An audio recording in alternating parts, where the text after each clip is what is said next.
All right, good evening. Call to order this Cookman Public Library Board meeting for Wednesday, June 12th, 2024, starting 6:34 p.m. Welcome, everybody. Any comments from observers, Susie? We have none. No, okay. Nobody speaking publicly here, so that's good. And let's move on to the next item, approval of the minutes for the regular meeting of May 15th, 2024. Any comments, questions about those minutes? Can I have a motion to approve? Second, all in favor? Aye. Okay, those minutes are approved. So move on to page 3 on your materials, director's report. Richard, Good evening, everyone. How you doing?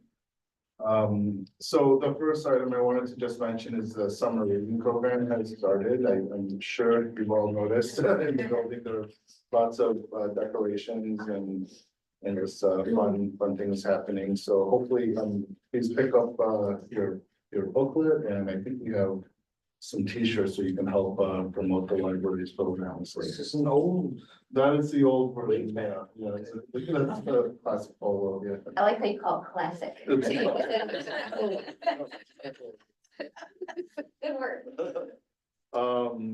The program is going really well. I just wanted to mention in my report, I highlighted our efforts to really get out into the community, make visits to schools, do book talks. And when I say we, I mean, my colleagues. So like, they're doing all the great work doing that, and it's been a success, and we're really excited about the good start that we've had so far. So, the summer meals program is also exciting. This is one of my favorite things that we do. We're so fortunate to be able to partner with the Greater Chicago Food Depository and offer free meals to anyone under 18 during the summer on Monday through Friday. So we're really excited that that's kicked off again. Good news in the money area in terms of grants. We received a letter regarding our fiscal year 2024 per capita grant. So it's roughly around the same amount that we received last year. So that's a good thing. We also we've been in this process, Allison and I, of trying to secure some funds that were kind of earmarked for us a while ago, actually years ago, and it's just a lot of red tape that we had to get through. But good news, the DCEO grant manager has been very helpful, and we're at the finish line, I think, and we just have to submit some information to get that reimbursement for some of the work that we've actually done during the main renovation project. So when we receive that money, we'll let you know. Speaking of budget, I just have a note in here just to prep the board. There's nothing you need to do now tonight, but I wanted to let you know that I believe that we will need an amended budget at some point to increase the amount set aside for the utilization of reserve funds for capital expenses. A large part of that is because the capital expenses that we anticipated fitting into fiscal year 24, like this past fiscal year, were not completely paid off. So like, as you saw in our pay apps, the package, the construction payout for the third floor, the chiller replacement, it just kind of seeped into a little carried over into the new fiscal year. So on paper, I'd like it to reflect what we'll actually need to pay off that amount and this current fiscal year. So when it comes time to do our audit next year, everything will be straightforward and clean. So we're also doing some Library 101 sessions for community partner agencies, and organizations. Nancy, Kim Phillips, and I have been working on that. Sue's helping too, and we're just kind of keeping it casual, inviting community partners to send their staff to the library in June. There's a date in June and a date in July, and we'll just have some basic information about our collection services, do a little bit of a tour, maybe of the studio, highlight that. And just provide a little lunch. So we're excited about that effort. If you come across any community partner agencies or organizations that may be interested, please mention it to them. We probably already reached out to them, but it's possible something slipped through or someone didn't hear about it. So I'm really excited about this effort. Hopefully it's if we have a good response and we just have a high demand and we'll keep doing them the fall as well. And more good news, I was contacted by Aaron Ryan of Shore Community Services, which is not too far from here, and they told me that we were being honored as their community partner of the year, which is really nice to hear. Nancy, Director of Community Engagement, Nancy Phillips, and Don Welsian in Community Engagement, who works with accessible services. They've done a great job of establishing and maintaining this partnership, so they'll be at the annual meeting as well, and they'll really be the ones accepting the award, but I'll attend the event as well. If anyone else is interested, just let me know, and I'm sure we can get you registered. Juneteenth community celebration is coming up this Saturday from 3 to 7, I believe, at Oakton Park. If you come in the first hour especially, I think there's some kind of comments and more public remarks, so you might want to be there for that, but also feel free to stick around for the entire event. It should be a lot of fun. Amy Kuster, our Director of Public Services, and Nancy have attended planning meetings on the library's behalf for along with these planning meetings, but it's a year-long process. Yeah, essentially. since last year's celebration. Right. So they just kind of keep up after one and they plan the next one. So these have grown over the years. So I can't remember when the first event was. I think maybe 4 years ago. And we're really excited to continue to be partnering with Skokie United and the Village and other partner agencies. So if you want more information, there's information on our website, and there's also on the Skokie United organization page, there's a lot of information there. So, I know several of you are attending the State of the Village lunch, hosted by the Chamber this Friday, so I'll be there and looking forward to seeing some of you there. Well, it's a great event. We can probably still register you if you are interested and able to make it. So please let me know or let Susie know sometime tonight. And the last two things are kind of self-explanatory. I'm excited about the Library Director Forum. Since COVID especially, there's just a lot of peer networking that has been invaluable to me, and I think this is really will solidify a lot of that and help us all support one another, the library directors in the local area. So hopefully it kind of thrives and keeps going, but we're going to try it for a year. So, any questions about any of that? Roughly how many lunches do we serve to the kids in some? Do you have to know any ballpark of that? I know we just, there was a note about needing to ask, Greater Chicago Food Depository for more, because we just started and we're really. Yeah, usually in the summer, they'll start us with 20 lunches that we pass out. And we'll often hit just about 20, or at this point get more. So usually in the first couple of weeks, the depository sees we have the demand and they'll get us up to about 30 per service. So. Yeah, we don't want to like have too much and then have it go to waste. So Yeah. And we serve every day except for the 4th of July and Juneteenth, which the depository is closed. Every day during the week. Every weekday. We started weekends. this week through when schools start up again in August. So Colleen can give you number updates each month. He's actually project managing That's it right. this year. Yeah, thank you. Great cause. Great. Other questions? All right, then let's move on to approval of the May 2024 disbursement report, pages 5 through 15 of the materials. Questions, comments, clarifications on the disbursement report?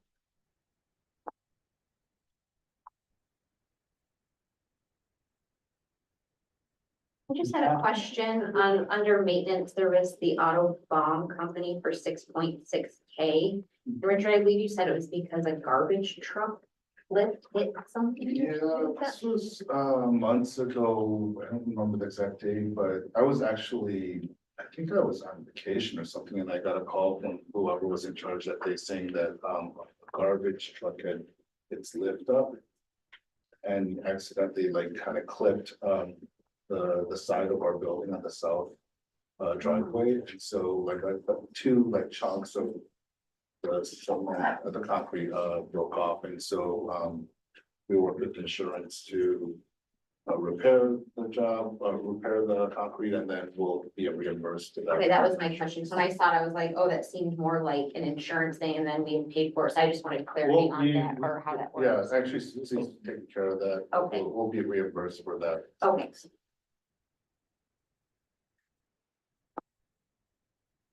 It sounds bigger than it is. It's just a little chunk. Little chunk. Yeah. Okay.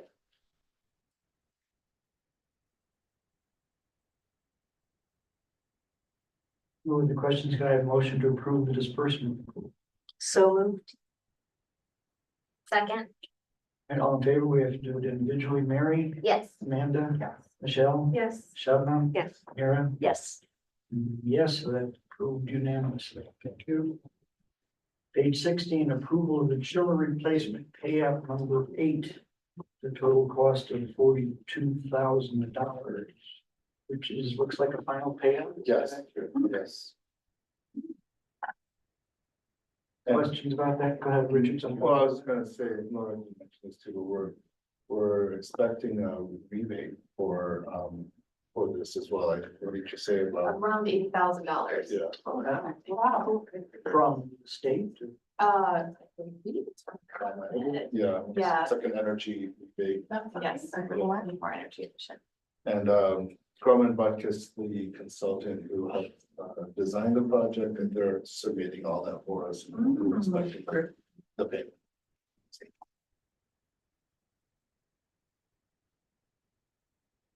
Any other comments, questions? If not, can I have a motion to approve payout number 8, chiller replacement at a cost of $42,000? Second, Second. and it's money, so individually, Mary, Yes. Amanda. Yeah. Michelle. Yes. Shabnam. Yes. Mira. Yes. That passes unanimously also. Thank you. We have page 19, approval of construction payout number 9. Total cost of $118,285.69. Richard, anything you want to point out about that? Just that, the project is done essentially. There are just some minor things that are being addressed. So if you look at the second sheet, you can see the balance to finish for all the contractors, and it's under, about 5,000 or less per. And then a lot of that amount that's remaining is the retainage that won't be paid out until the final payout. And also, there's a construction contingency amount in here that will, it'll be a little less than 162, but we'll get back essentially a lot of that because we came under budget on the project. So it won't be quite the full 420,000 for the last thing. Questions, comments?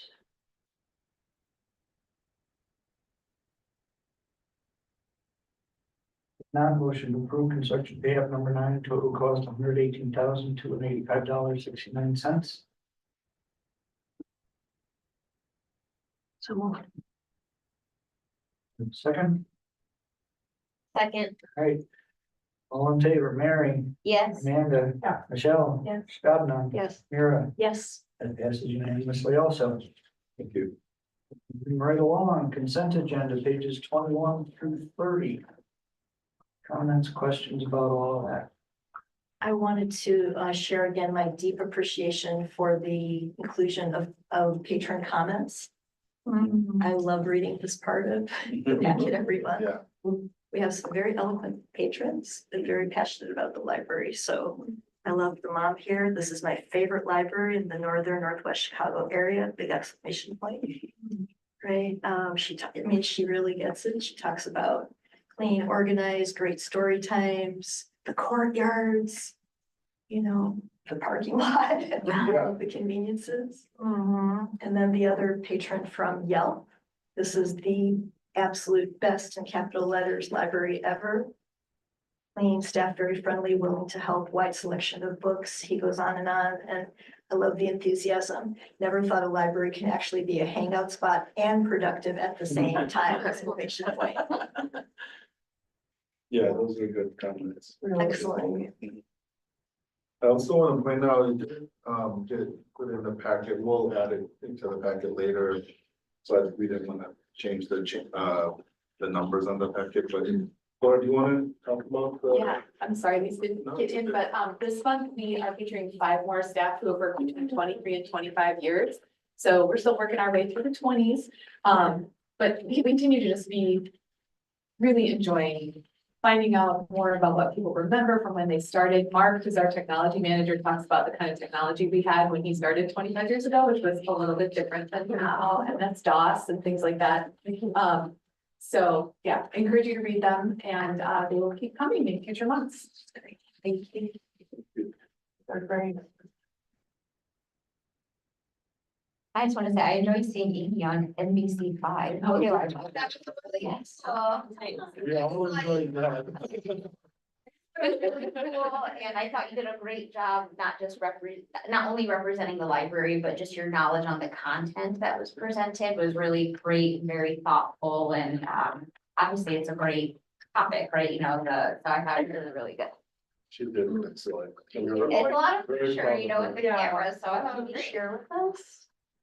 Yes, so, I was asked because of my, final couple weeks as the, immediate past president of the Association for Library Service to Children. And, the ALA has had a partnership with Chicago Today. It's expanded to the Boston and California markets as well to have a banned books club. So it's a segment once a month that is broadcast and then follows up with a live discussion on the ALA Facebook page. So they asked for someone who is Chicago local to introduce the May title, which is The Kite Runner, and then the June title, which is a graphic novel called Flamer. So I introduced both of those for the monthly discussion.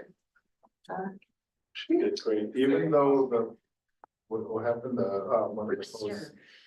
Mr. Yeah, Rooster. they did, they You were very introduced me as gracious. Amy Rooster. My mnemonic for people when they're asking how to pronounce my name is rhymes with rooster, and they forgot the rhymes. Oh, you were so, I was like, that's very good, that you guys are so cool about Yeah, it. you were very gracious with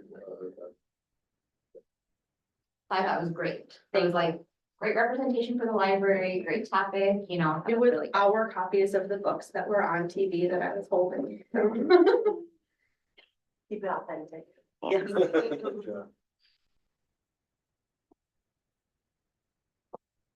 Awesome.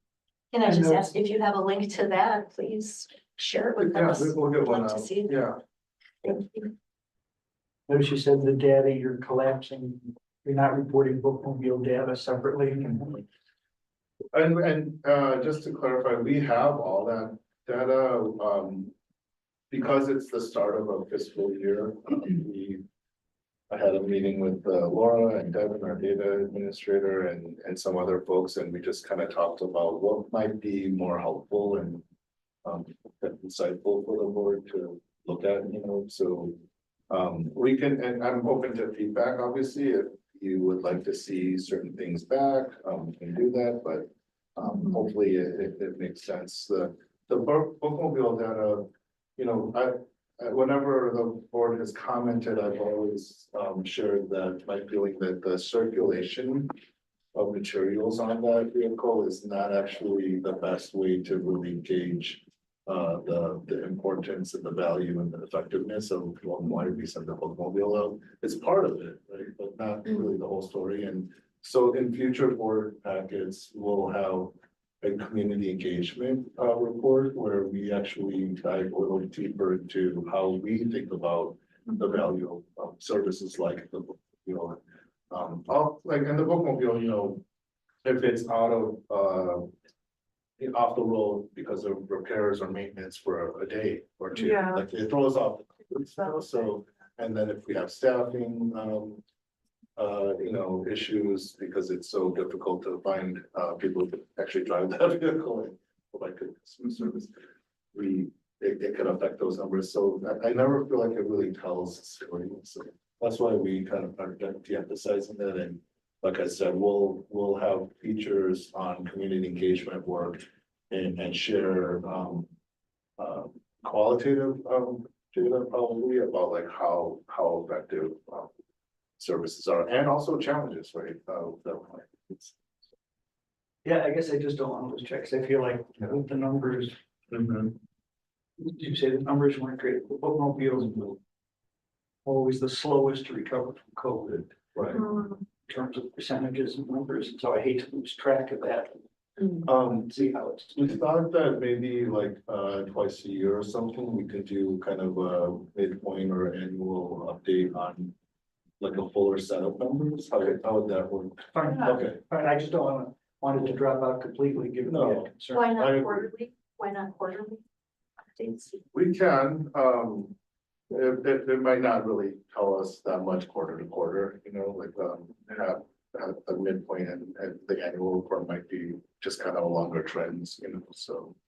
But And it's, I just want to emphasize again, we are tracking all those numbers, so Mm-hmm. we have access to them and our selectors have access to much more detailed numbers than even what you see here, so they know how many picture books in each category go out, and so we keep a close eye on all of that. So just because it's not represented in this chart, doesn't mean we're not working. with that Right, data. and I'm happy if you could give us whatever number you think are most reflective or indicative.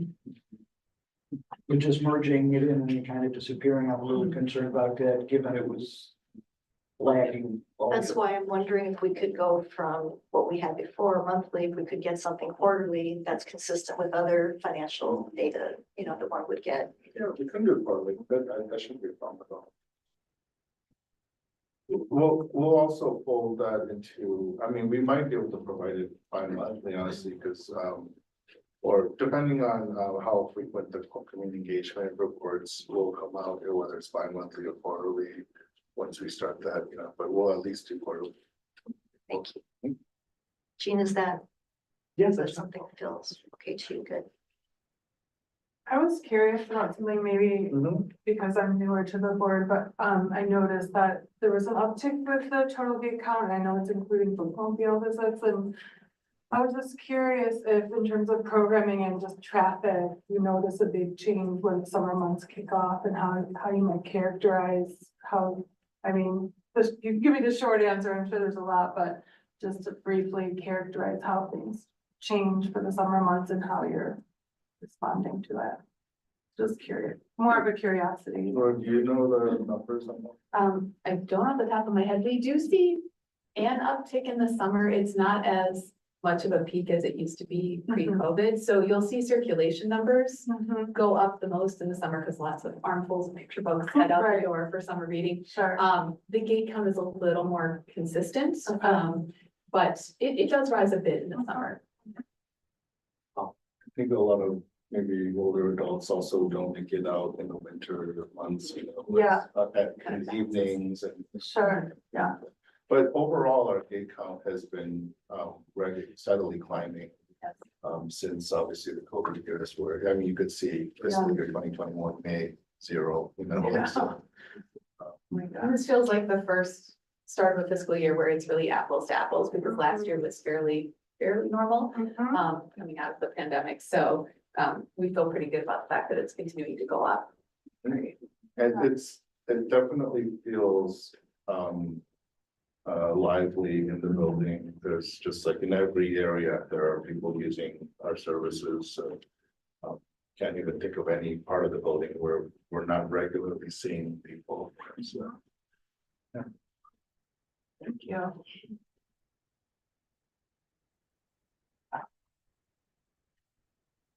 Other comments? Matt, can I have a motion to approve the consent agenda? So. Just be voice vote, all in favor? I.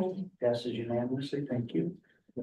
Page 31, action on participation in non-resident fee program, or rather non-action on our part. Right. On your recommendation. Yeah, this is, for those of you who are newer to the board, and this might be the first time seeing this. This is something that comes up every year. Each public library in the rail system is required by law to take action on whether it wants to participate in or opt out of the state's non-resident fee program. It really doesn't apply to us because we don't have, we're a village library, so we serve the residents of Skokie. The only people who it might apply to are the people who live in unincorporated Gulf, the village of Gulf, and actually those folks don't go to Glenview Public Library because they go to Glenview schools, so. We've never had any requests to pay for a member card, and we actually wouldn't be able to if they live in a library where they already have home library services, you know, so it's kind of it's just something that doesn't apply to us, so that's why I recommend that the board once again vote to decline participation in the state's resident fee program. So, if you have any questions? If not, gonna have a motion to decline participation in state's non-resident fee program. So moved. Second. The voice vote, all in favor? Aye. Passes unanimously. We have declined participation. Page 32, approval of transfer for operating funds. Want to transfer $250,000 from general operating into our reserves. Page 32, Richard. Yeah, I mean, I'm happy to answer any questions that you might have about this. I think I laid it out in my memo and we, at the end of the year, the board typically decides whether or not it would be appropriate to transfer some funds from our general operating fund to our reserve fund. Each year it's different, you know, depending on what's happening. And this year, Allison and I, our finance manager, Allison and I, analyzed the situation, our reserve, our GOF, our reserve fund, but what we anticipate coming up in terms of spending from the reserve and where we want to be ideally with the GOF and the reserve fund at the end of this fiscal year. And we determined that we could very comfortably transfer $250,000 to the reserve fund, and actually that's the amount of our book funds that we had actually planned to use on enhancing our petty auditorium anyway. So if you have any questions or would like me to dig into it a little deeper, I'm happy to do that. The actual number of our balance in the reserve will likely be a little higher actually than what I have in the memo, to be honest, because if we get the rebate, if we get the DCEO funds, if we get that contingency back, like that would have that number anyway. So we didn't feel like, I didn't feel like we needed to really make a big transfer to the reserve, but we'll have, with this transfer, we'll have sufficient funds to cover our ID auditorium project.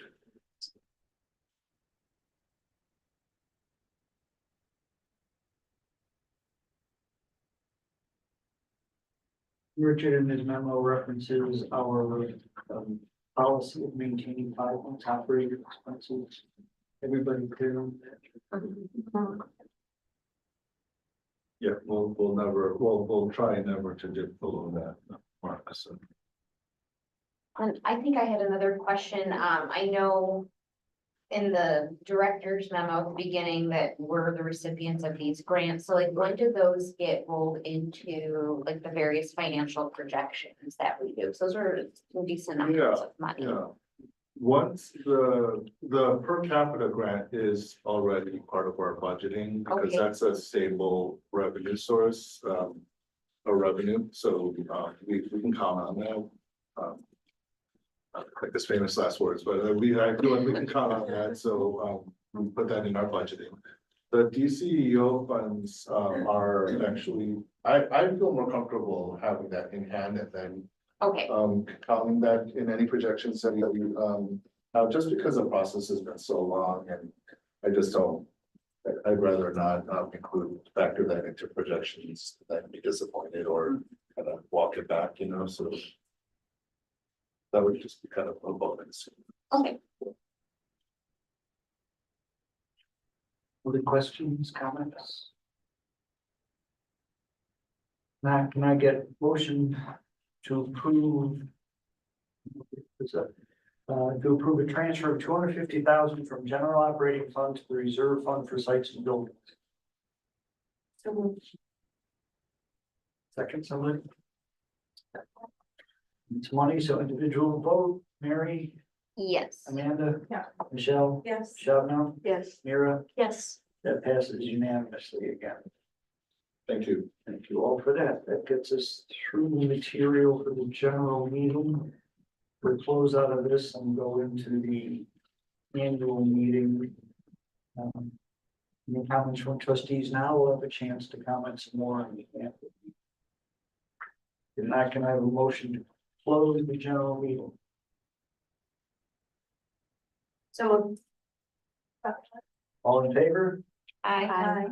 12th meeting. Library board is closed.